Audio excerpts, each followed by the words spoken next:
Solución es Medicina, un programa para dar a conocer lo que a usted le interesa en temas de salud, con la conducción del doctor Javier Ávila y la doctora Eva Perusquía.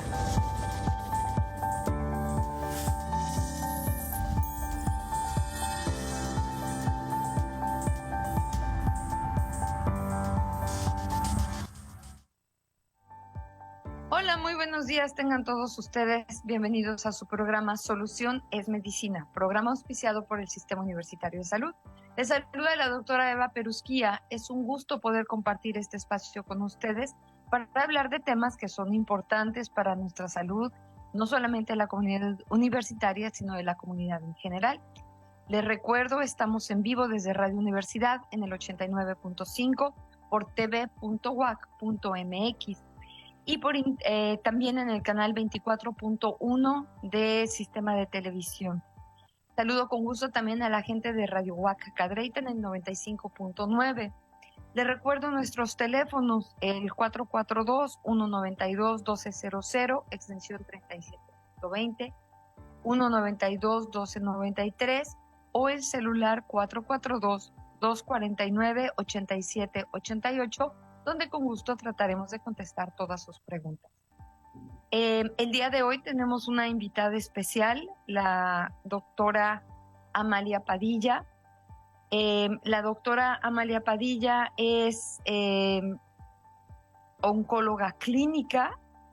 Ella trabaja actualmente en el Cancer Center de aquí de Querétaro. Ha sido docente también de la Facultad de Medicina de la UAC. Tiene un muy amplio currículum como oncóloga. Es egresada de la especialidad de oncomédica del Centro Médico Nacional Siglo XXI y actualmente, como mencionaba, es jefa del servicio de oncología médica en el Cancer Center Textien. Doctora Amalia, buenos días. Muchas gracias por estar con nosotros. Hola, buenos días, Eva. Muchas gracias. Muchas gracias. Y bueno, el tema de hoy es un tema importante porque para mí se me hace como hablar un poquito del cáncer, pero tras bambalinas, ¿no? ¿Qué es lo que sucede detrás de todo lo que ve el paciente, que es el que está presentando el cáncer?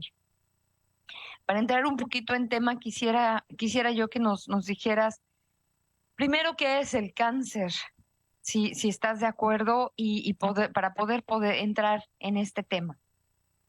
Sí, claro que sí. Mira, el cáncer es una enfermedad sistémica, es una enfermedad por la cual algunas de las células del cuerpo se multiplican sin control.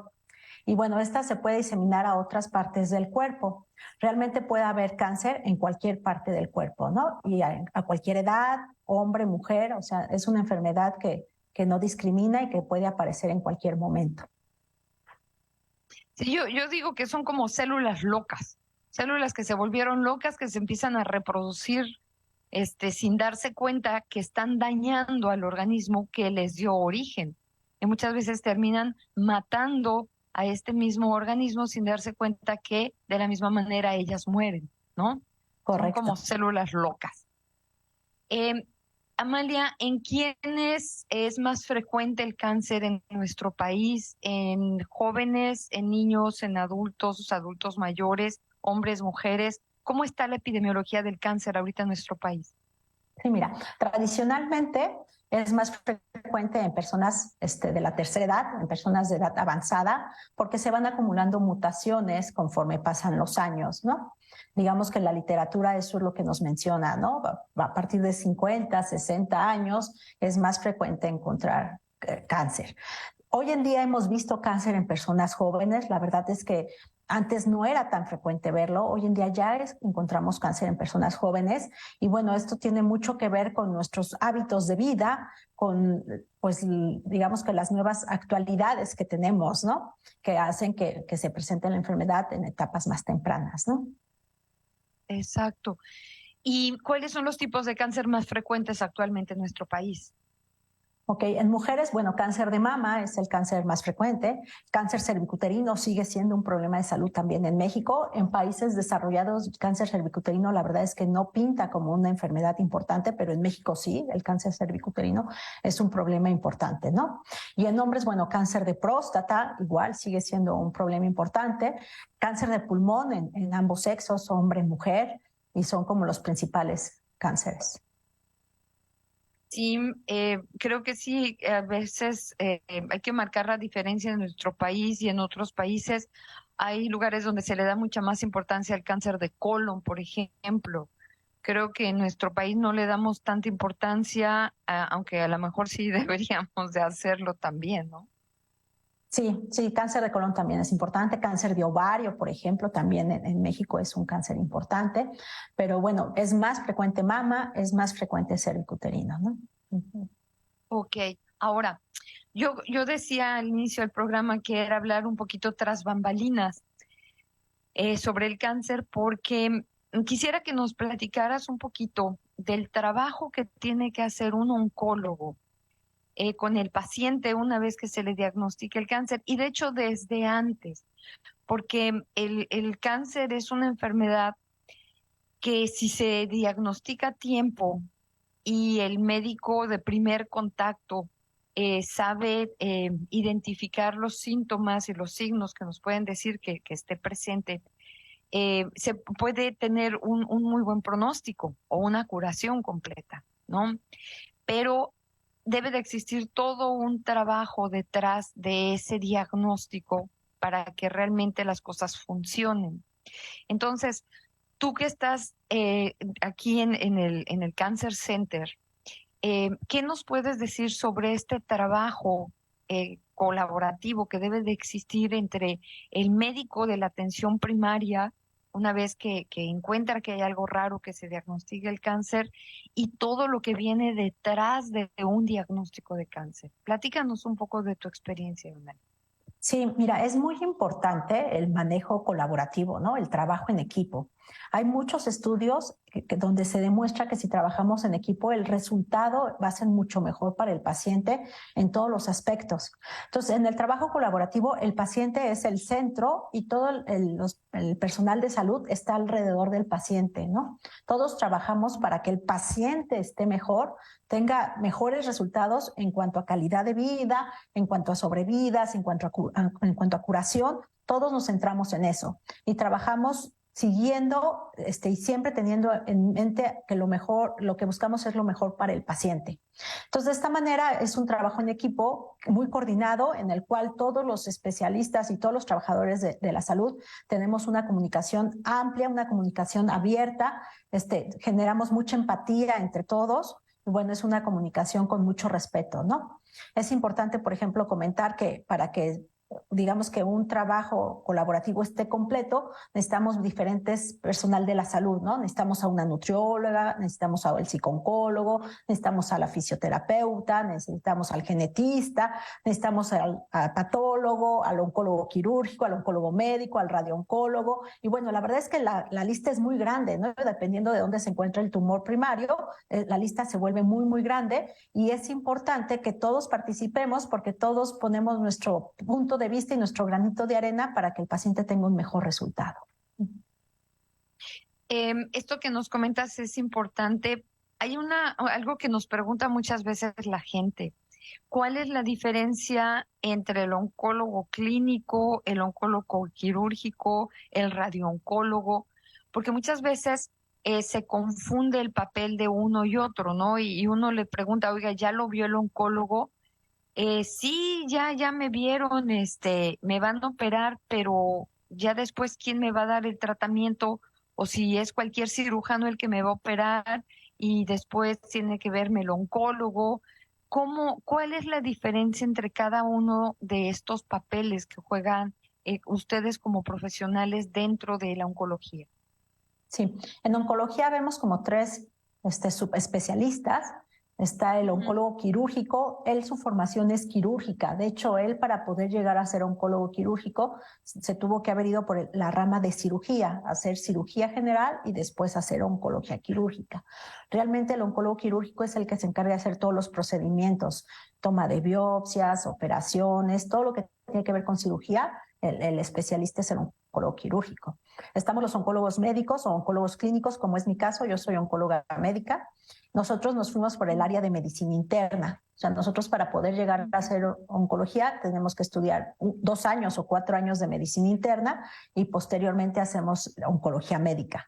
Nuestra función es todos los tratamientos sistémicos. Anteriormente, bueno, era prácticamente pura quimioterapia. Hoy en día hay muchos tratamientos sistémicos, ¿no? Quimioterapia, hormonoterapia, inmunoterapia, terapia dirigida, porque, bueno, la oncología es un área de la medicina en la cual hay muchos avances médicos, o sea, es un área que está en investigación constante y tenemos muchos tratamientos nuevos que actúan de diferente forma y por esto se cambia como el nombre, ¿no? del tratamiento.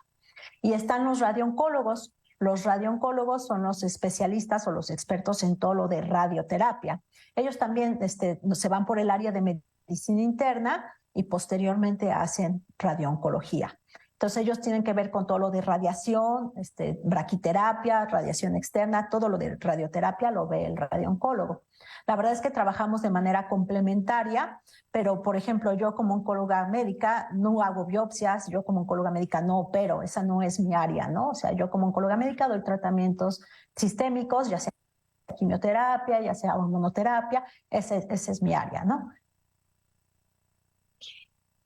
Amalia, ¿cuál debería ser la ruta, el plan, digamos, que debería de seguir un paciente? Vamos a poner un ejemplo con cáncer de mama, ¿no?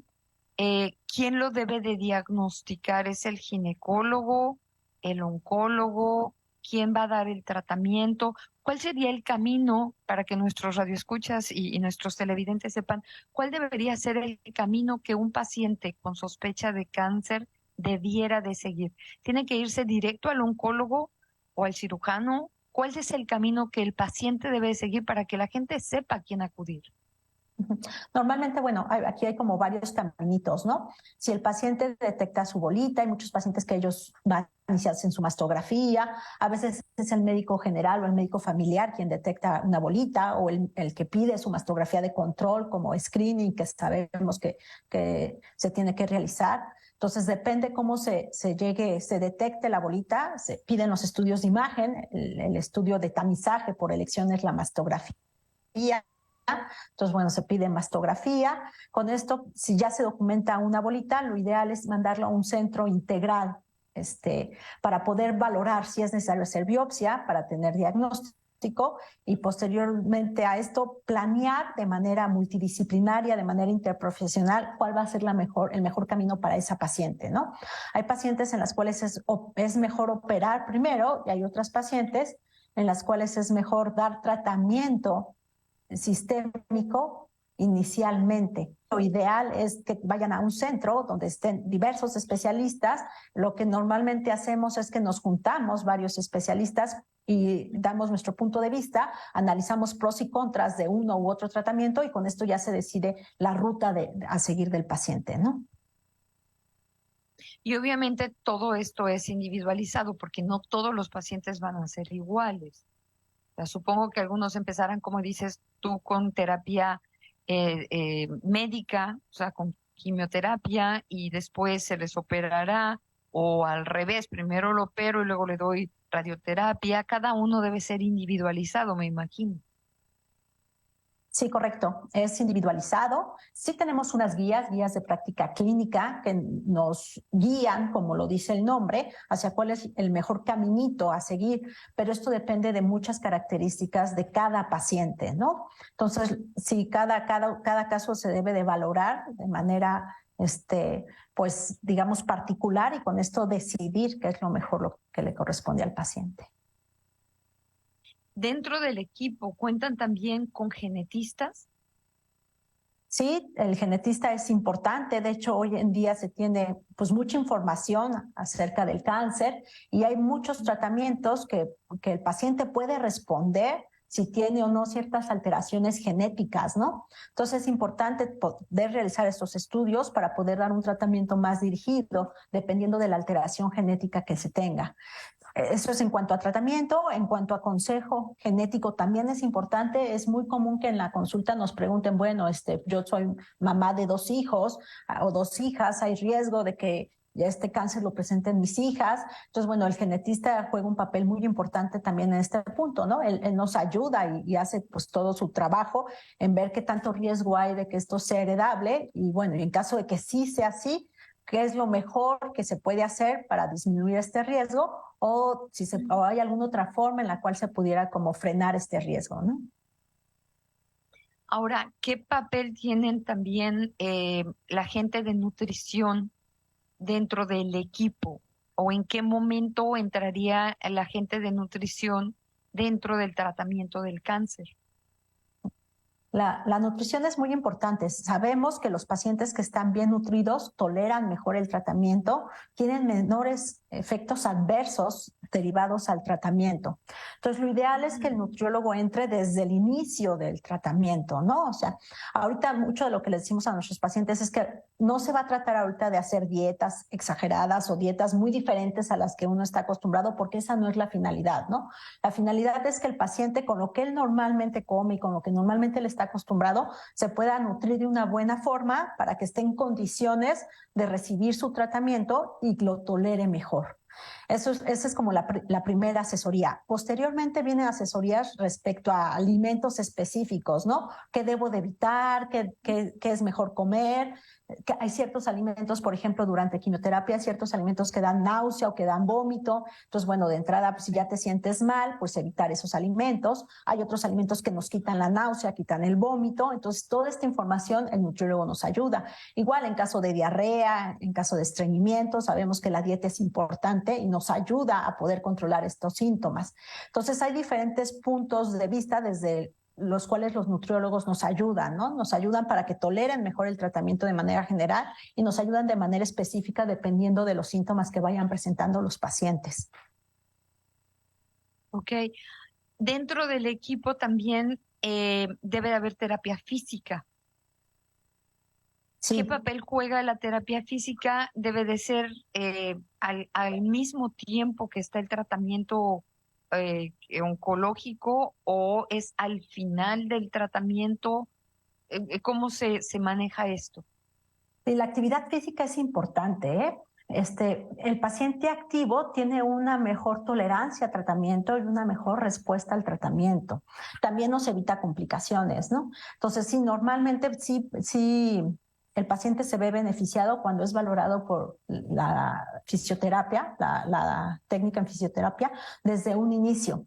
Aquí la verdad es que individualizamos mucho. Por ejemplo, en pacientes con cáncer de mama, que cuando llegan a tener disección de axila, que es que les quiten los ganglios a nivel axilar, pueden tener después complicaciones. Linfedema, que es que se hincha el brazo, se aumenta de volumen el brazo, que se manipuló por la cirugía. Entonces, fisioterapia nos ayuda mucho a evitar esto. Ajá. Lo ideal es que no se presente, pero bueno, si se llega a presentar, también nos ayuda a dar tratamiento. Eso es como en casos muy específicos. En casos generales, bueno, nos ayuda a tener al paciente activo, ¿no? Que el paciente pueda valerse por sí mismo. En la mayoría de los casos es como lo ideal. Y bueno, la fisioterapeuta nos ayuda a esto. Ok.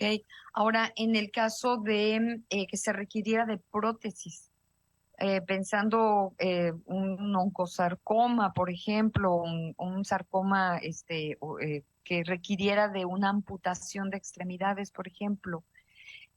La terapia física supongo que también va a ser una parte importante para después del tratamiento o al mismo tiempo. Sí, nos ayuda a fortalecer músculos, a que tengan mejor postura, a conservar equilibrio, bueno, y a utilizar después la prótesis, ¿no? Porque, bueno, sí, ya tengo mi prótesis y ahora, ¿cómo la uso, no? O sea, ¿qué hago con esto, no? Entonces, sí, fisioterapia nos ayuda en muchos aspectos, de manera general para tener una actividad física y de manera particular dependiendo del caso, ¿no? Es muy común que, por ejemplo, nosotros los pacientes de manera general, pacientes que están en tratamiento sistémico, tengan fatiga, ¿no? Este es un síntoma muy frecuente. Entonces, una de las recomendaciones para controlar la fatiga es que hagan actividad física. Entonces, es común que el paciente me diga, doctora, pero estoy cansado, o sea, ¿cómo quiere que yo haga actividad física si ya estoy cansado? La verdad es que en estos pacientes la actividad física tiene como un efecto paradójico, o sea, nos ayuda a disminuir el cansancio. Entonces, bueno, la actividad física tampoco quiere decir que van a salir a correr un maratón, ¿no? O sea, es actividad física medida y fisioterapia nos ayuda, ¿no? Ok. Dentro del equipo, una parte importante también es la terapia, no sé si llamarla psicológica, psiquiátrica o ambas. ¿Qué me dices de este aspecto emocional del cáncer? Es bien importante. Mira, nosotros manejamos una psicooncóloga y la verdad, bueno, el servicio de psicooncología, y es un punto que a veces no se le da tanto valor como debiera de ser, ¿eh? Aquí lo habitual es que de entrada el paciente no quiera pasar a psicooncología, o sea, cuando platicamos y cuando vemos todo lo que tenemos que hacer y que le digo, oye, hay que pasar con nutrición, hay que pasar con fisioterapia, hay que pasar con genética, tus citas van a ser a tal día, a tal hora, o sea, cuando les damos todo el panorama, normalmente a todo me dicen que sí, excepto psicooncología, ¿no? O sea, psicooncología como que tienden a pensar que es como psicología, como psicoanálisis, o sea, tienden como a relacionarlo hacia ese campo. La verdad es que no, la psicooncología es muy diferente, la psicooncología trabaja en puntos muy específicos, dependiendo de la necesidad del paciente, y a mí como oncóloga médica me apoya en muchas cosas. Tengo, por ejemplo, un ejemplo muy claro en pacientes que tienen náusea anticipatoria, el caso de un jovencito 22 años con un cáncer de testículo que tenía mucha náusea y de hecho él me desarrolló náusea anticipatoria. Venía subiendo el elevador y ya empezaba a vomitar. O sea, todavía no recibió quimioterapia y ya estaba vomitando.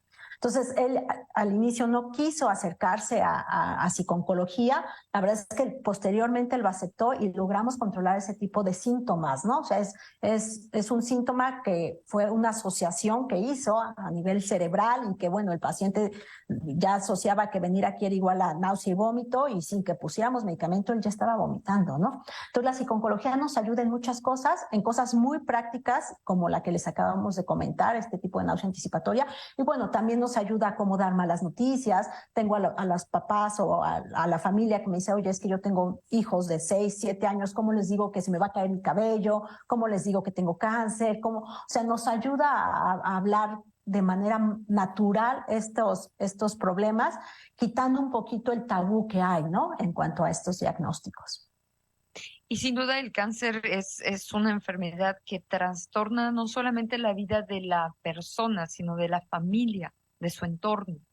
Entonces, este punto es muy importante de manejarse porque podemos enfrentar mejor el diagnóstico, el tratamiento, el pronóstico que se pueda tener y sobrellevarlo de la mejor manera para todos, no nada más para la persona que lo está viviendo en primer lugar, sino para quienes lo están rodeando, quienes lo están cuidando también. Este punto es muy importante. Amalia, se nos está terminando el tiempo, pero me gustaría que le dieras un mensaje a nuestro auditorio. Tú como oncóloga, ¿qué recomendaciones le das a los pacientes que están viviendo el cáncer o con alguien con cáncer? Mi recomendación general es que tengan un equipo de varios profesionales de la salud que estén trabajando para que el paciente o para que esta persona tenga el mejor resultado. O sea, asegurarse de que están en un centro en el cual su médico tiene a otros médicos que lo apoyan, que trabajan de manera colaborativa, porque sabemos que eso es como van a tener el mejor resultado. Hoy en día ya los todólogos, la verdad es que ya no es lo mejor, ¿eh? O sea, ya hay resultados mejores trabajando en equipo. Sí, sin duda, y no solamente en oncología, en muchas otras cosas, aún en diabetes, tenemos que tener un trabajo colaborativo entre el endocrinólogo, el cardiólogo, el internista, todos, ¿no? Amalia, muchísimas gracias por estar con nosotros. Siempre es un gusto tenerte en el programa o en las charlas que nos das. Muchas gracias, de verdad. ¿Y dónde te puede encontrar la gente? ¿Algún teléfono? Sí, claro. Mira, el teléfono es 442-215-0775. Perfecto. Muchísimas gracias, la doctora Amalia Padilla con nosotros. Y me despido de ustedes. Nos vemos dentro de 8 días Cuídense mucho. Bye. Solución es Medicina, un programa para dar a conocer lo que a usted le interesa en temas de salud, con la conducción del doctor Javier Ávila y la doctora Eva Perusquía.